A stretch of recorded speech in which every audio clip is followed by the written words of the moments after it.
Un vale de compra de 500 euros, electrodomésticos, produtos de alimentación, decoración e mesmo un televisor. Estes e moitos máis son os obxectos que integran o escaparate de Noia Histórica que xa ten dona.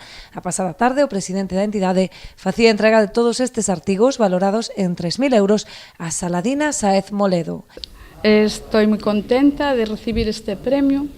La verdad que estas iniciativas de premiar son muy importantes, pero también es importante pues comprar todo el año en el comercio de Noia, y yo pues eso, animo a la gente que lo haga y bueno, por encima de todo pues estoy encantada con el premio, obviamente. A rifa gañadora foi repartida pola paquetería O Merliño, cuxa propietaria destacou a importancia destas campañas para seguir dinamizando o comercio local. Precisamente o presidente de Noia Histórica realizou un balance moi positivo da campaña de Nadal, que este ano optou por outorgar un gran premio como reclamo en lugar de repartir vales de compra.